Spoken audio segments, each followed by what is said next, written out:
Bud, Nah, hari ini tuh hari yang spesial, Bud. betul. Enggak, kalau rekaman sama gue setiap selalu spesial, gue tahu. Jadi nggak usah dibahas. Kalau itu gue tahu dari hati gue tahu.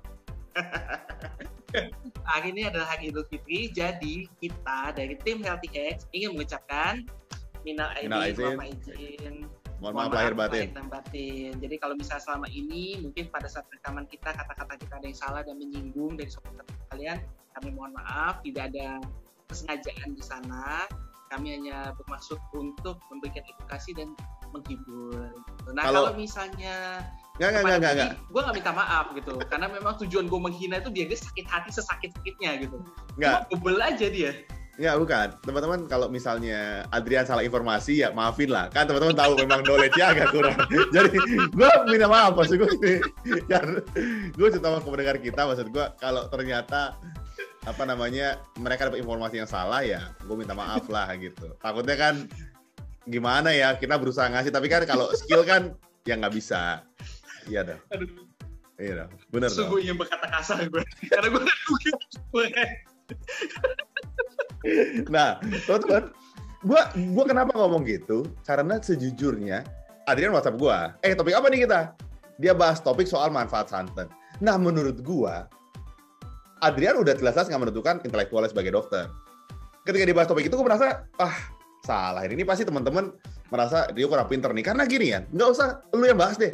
Gue bisa bahas. Fungsi santan adalah bikin enak. Selesai. Maksud gue, rendang semua pakai santan. Semua masakan Padang atau cendol pakai santan. Jadi maksud gue, ngapain lu kuliah kedokteran, bahas kesehatan, cuma ngomongin manfaat santan. Itu nggak usah. Jadi teman-teman sekali lagi gue minta maaf kalau topik ini mungkin kurang cerdas gitu ya, gue minta maaf banget lah. Ya, terusin deh, apa boleh buat kan? Mau gimana? Oke. Jadi topik kita udah dibahas, bikin enak gitu kan? Sampai ketemu di episode selanjutnya. That is that live. Oke. Jadi, Bud, kenapa gue mesti angkat topik ini ya? Jadi, kadang-kadang kita tahu ya, kalau misalnya di masyarakat itu sekarang sering ada hype. Jadi, contohnya misalnya contoh kayak zaman dulu orang nggak terlalu khawatir dengan masalah gula. Zaman sekarang khawatir sekali. Banget. Nah, benar. Sampai akhirnya jadi ada tendensi untuk yuk tanpa gula gitu. Jangan gula. Nggak masalah. Sebenarnya kalau misalnya lu bisa hidup tanpa gula, minimal gula itu lebih bagus memang. Gitu. Tapi jangan sampai jadinya ini lebih ke arah ini kan. Jadi kalau misalnya ada orang yang masih sehat, konsumsi gulanya dari batas normal, langsung dibatasin. Atau ditakut-takutin gitu loh. Maksud gue, kita semua tahu segala sesuatunya, kalau dalam jumlah yang berlebih, nggak bagus. Tapi kalau misalnya dalam jumlah yang cukup, nggak ada masalah. Ya, lu kan harus tahu bahwa mengatakan cukup tuh susah. Makanya seringkali orang tuh nggak tahu kadar cukupnya. Apalagi hal-hal yang candu seperti gula itu kan seperti candu ya, maksudnya orang kalau minum tuh atau makan manis mau makan lagi kue, cake dan segala macam gitu. Atau kalau santan, gua nggak tahu ya, tapi makanan-makanan bersantan kan sangat candu sekali. Maksud gue orang menikmati banget. Jadi gua rasa sebenarnya jangan yang kita mau bahas adalah manfaat santan tuh sebetulnya banyak nggak sih? Atau jangan-jangan sebenarnya lebih banyak mudaratnya memang dibanding manfaatnya, kan gitu? Iya dong. Oke. Nah sebenarnya Bud, dari manfaat santan itu sendiri. Santan itu sebenarnya kalau pasti semua udah tahu nih, kalau santan itu sebenarnya kaya akan lemak. Betul. Itu tuh nggak perlu dibahas. Cuman yang pada orang nggak ketahuin, kandungan lemak baiknya sendiri di dalam santan cukup bagus, cukup tinggi. I see. Gitu. Jadi kalau misal gini ibaratnya deh, kalau misalnya kita bicara tentang lemak di santan, tuh orang merasa kayak itu sama dengan minyak goreng. Iya. Iya kan? Ya artinya tuh benar-benar itu ada lemak jenuh, lemak yang benar-benar jahat yang nggak boleh gitu. Sebenarnya lemak di santan sendiri itu ada kandungan yang waktu itu kita pernah bahas high density lipid atau HDL. Nah dia bisa meningkatkan kadar HDL kita. Jadi artinya itu dia sebenarnya mengandung lemak yang baik. Menjadi salah kalau misal konsumsinya berlebihan. Ian, oke, gue stop sampai situ, Ian. Tapi kan pada kenyataannya orang tidak pernah makan santan doang, Ian. Maksud gue, lu ngerti nggak? Santan itu kan nggak pernah dikonsumsi santan only. Pokoknya santan itu kan jadi sebuah campuran makanan yang gue nggak tahu apakah jangan-jangan ya asumsi gue ya, yang nggak sehat tuh makanan olahannya dengan mengandung santan. Contoh, soto ada jeroan dan segala macam, kan pasti kuahnya kuah santan tuh. Ngerti nggak lo? Atau misalnya iya. Rendang, mungkin dagingnya juga banyak lemak. Maksud gue, apakah jangan-jangan kolaborasi itu yang bikin makanan bersantan tuh jadi nggak sehat gitu? Bisa. Itu bisa, Bud. Jadi kolaborasinya bisa, tapi kalau menurut gue, di luar faktor itu ya, adalah karena santan itu seperti kata lu, enak. Sehingga dia banyak dicampurkan ke berbagai macam menu masakan. Ya misalnya tadi lu bilang soto, ya kan? Mungkin tadi cendol, dawet misalnya. Terus rendang, opor, gulai. Nah, sedangkan kalau misal untuk kita nih, misalnya yang katakanlah kita pekerja kantoran lah, pekerja office hour yang biasa gitu, dan nggak sempat untuk nyiapin bekal, sehingga kita makan siangnya kebanyakan apa? Nasi bungkus kan? Iya. Atau junk food.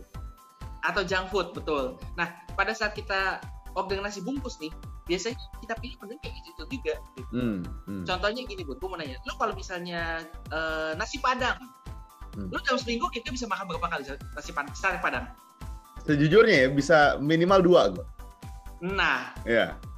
Nah, itu baru nasi Padang ya udah pasti adalah kandungan santannya banyak. Yeah. Nah, di luar itu mungkin lu bisa makan katakanlah nasi warteg misalnya, atau soto gitu. Di mana itu semuanya ada campuran santannya juga. Itu yang jadi bikin berlebihan. I see. Iya, bener juga sih sebenarnya. Maksudnya karena kan memang paling cepet kan itu ya. Maksudnya makanan-makanan enak, cepet kan itu mengandung santan biasanya, nasi Padang lah atau apa gitu di warteg atau apa kan sangat cepet, atau fast food juga kan dulu cepet. Jadi memang sebetulnya menjaga gizi seimbang tuh memang susah. Jadi topik kali ini ceritanya healthy hacks versus masakan Padang gitu kan. Lu bilang gitu kan bahwa lu membenci semua restoran Padang di Jakarta kan orang jadi nggak sehat. Ya nggak apa-apa sih kalau mau digitu gue judulnya nggak apa-apa gue. Bud, tapi sebenarnya ada trik dan solusinya juga, Bud. Jadi nanya kan, kalau misal gue selalu bilang jumlah berimbang. Ya. Ya kan, jangan kebanyakan gitu. Tapi tuh tanya gitu, gimana sih takarannya gitu? Betul. Sebenarnya, ya kan? Nah, sebenarnya kita tuh nggak perlu main takaran yang sampai katakanlah misalnya miligram atau mililiter. Itu takaran kayak orang masak kan. Jadi misalnya dalam satu hari lu cuma boleh mengkonsumsi 2 sendok makan gula misalnya kayak gitu. Atau 100 ml santan gitu. Itu susah gitu. Sekarang kalau misalnya gue bilang seperti itu aja, lu bisa ngukurnya nggak? Nggak bisa. Nggak ngerti. Nggak bisa kan. Nah, jadi biasanya indikator yang dilakukan itu kita bayangin tubuh kita tuh kayak mobil yang membutuhkan bensin.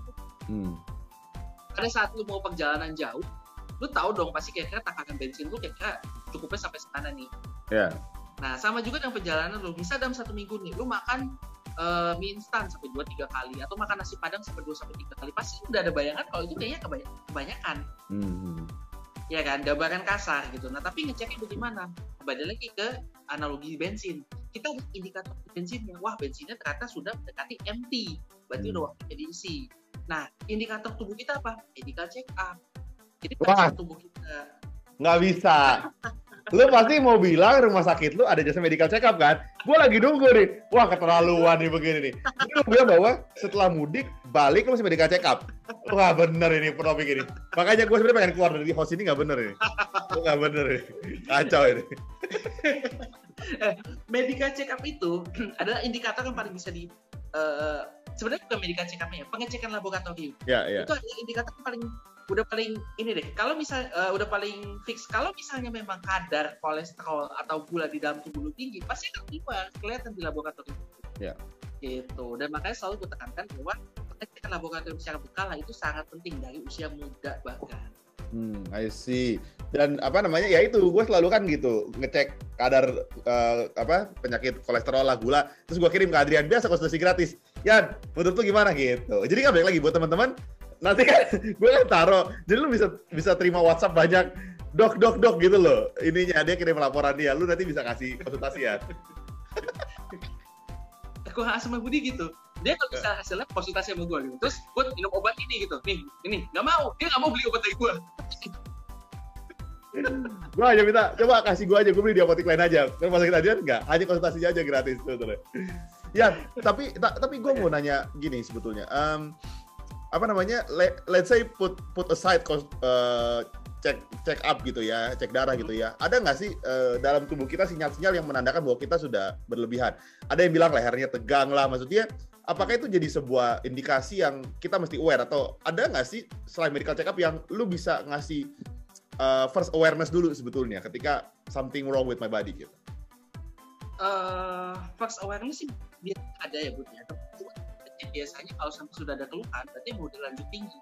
I see. Kalau kecil belum ada keluhan ya berarti ya harusnya. Iya, kalau normal pasti baik-baik aja gitu kan. Ya, tapi kalau ya. misalnya pada saat udah mulai ada keluhan berarti udah mulai tinggi. Nah, ada beberapa misalnya contohnya seperti kolesterol, asam urat, itu kalau misalnya tinggi tinggal lu turunin. Sambil lu jaga jangan sampai dia naik lagi, karena yang berbahaya justru adalah kalau dia naik dalam waktu dia tinggi tapi dipertahankan dalam waktu yang lama. Ya. Itu berbahaya dari kolesterol sama asam urat, pembentukan batunya, pembentukan plaknya. Nah, cuma kalau misalnya kondisi seperti gula misalnya, kalau gula itu kalau misalnya dia sekali udah naik, bisa ditekan dengan obat-obatan, dengan perubahan gaya hidup. Tapi kecenderungannya akan mulai naik lagi karena memang sudah ada gangguan pada tubuh.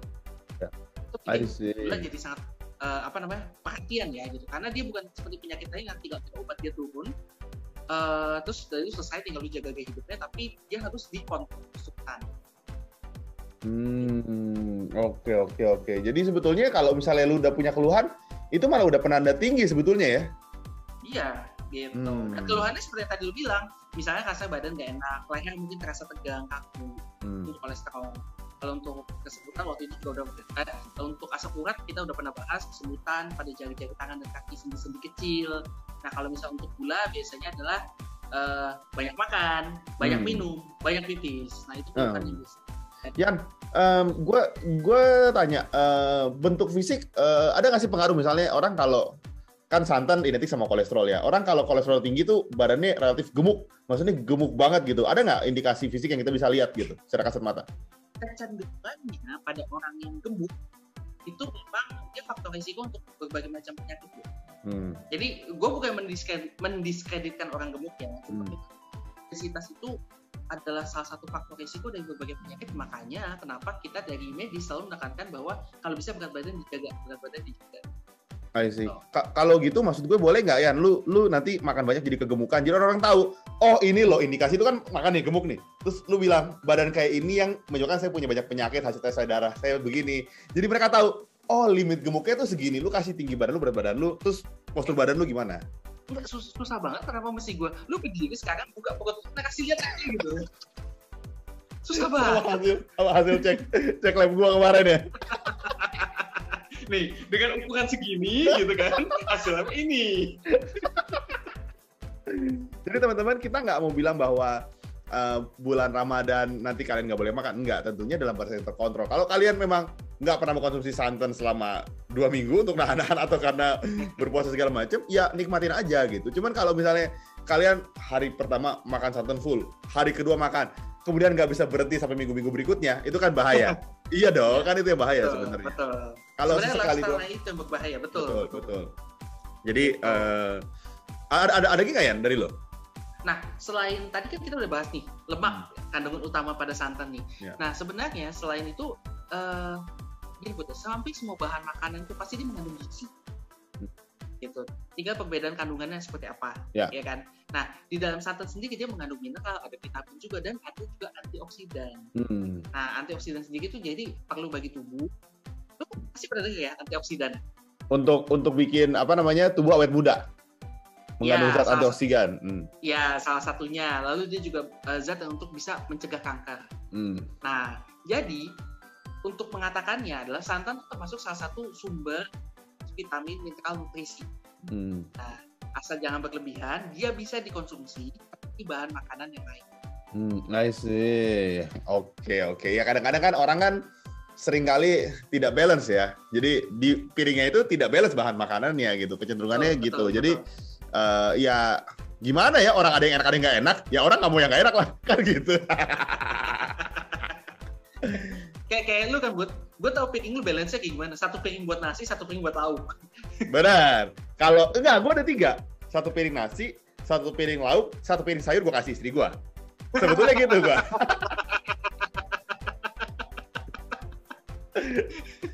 Iya dong, bener dong. Ada 3 sebenarnya, tapi yang satu tergantung delivernya ke siapa, gitu kan. Oke. Men, kalau misal lu nonton, saran gue tiap pagi bikinin aja santan buat. Supaya cepat mati maksudnya. Lu keterlaluan lu ini. Oh parah, nggak bener nih. Teman-teman, makanya gue bilang dari awal, mohon maaf lahir batin kalau obrolan kita ada yang nggak bagus, dan mohon maaf juga kalau informasi Adrian suka salah, jadi dimaafin lah, karena emang nggak terlalu gimana-gimana banget gitu ya. Jadi teman-teman, selamat menikmati bulan Ramadan, selamat menikmati kumpul sama keluarga, karena juga nggak dilarang untuk balik. Semoga semua selamat sampai di jalan, dan semua akan menikmati bulan Ramadan besok Lebaran bersama keluarga. Jadi podcast kita akan tayang Senin dan Kamis. Jadi sampai sini aja, sampai ketemu di episode berikutnya. Stay healthy.